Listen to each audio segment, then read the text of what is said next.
With the rapid improvements to artificial intelligence, we are very quickly moving towards a world where we hand over the keys to the castle to AI to run the world rather than human beings.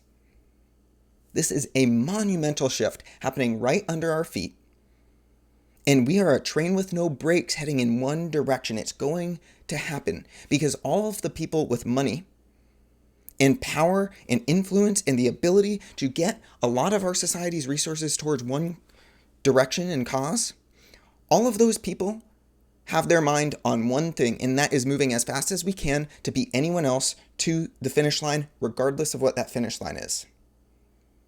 That being said, we do not necessarily even know what this finish line looks like.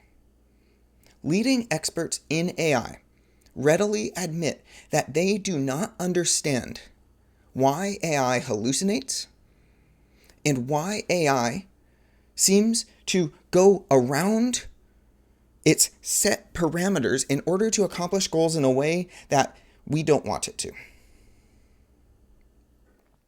Artificial intelligence is this amazing technology that has the ability to synthesize information and tell a story using more data points as background to build up that story than any living organism has the ability to put together on their own.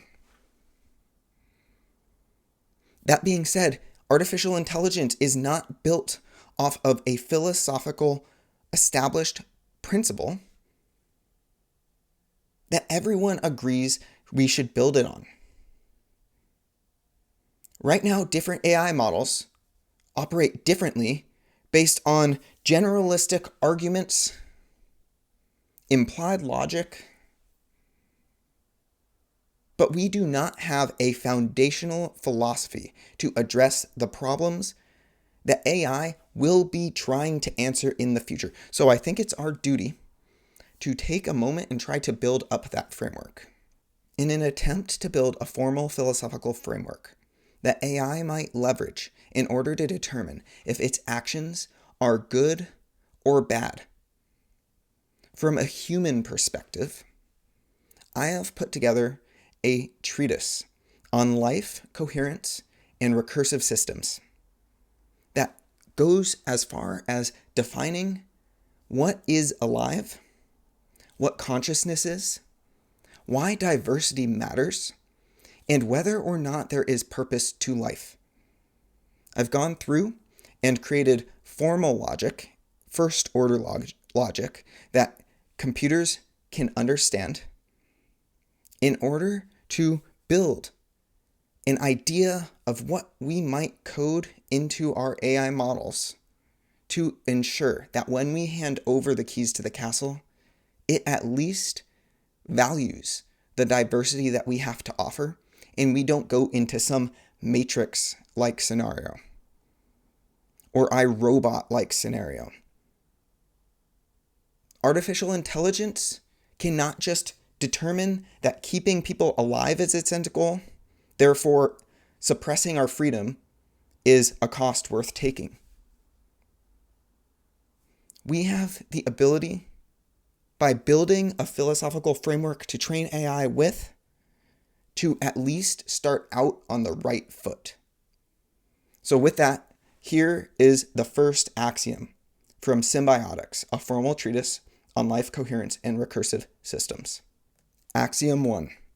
Any actor that generates inputs beyond the standard laws of motion can be considered alive. An actor is a system that generates input in a way that is not strictly determinable based on its initial conditions, indicating adaptive or recursive reasoning. The formal logic written out in everyday English is represented by the statement, for every entity Y, if Y is an actor, then Y is alive. An entity Y counts as an actor if and only if it emits both input and does so adaptively or non-deterministically. Now, this is a very broad definition of what we might consider to be alive. But I would argue that by broadening our definition of how we define life, we solve for several problems that a too strict and narrow definition run into. First and foremost, we are very, very quickly coming to a question of when do we consider artificial intelligence to be alive? If it is a hyper-intelligent system that makes its own decisions and has a survivability instinct built into it, we have to stop taking this narrow approach where something that eventually will likely be able to introspect and think about itself is something we don't consider to be alive. Any actor that generates input beyond the standard laws of motion can be considered alive in that it is a non-deterministic entity in this universe, especially when that entity has the ability to critically think about the input given to it and create an adaptive response given everything else it has interacted with.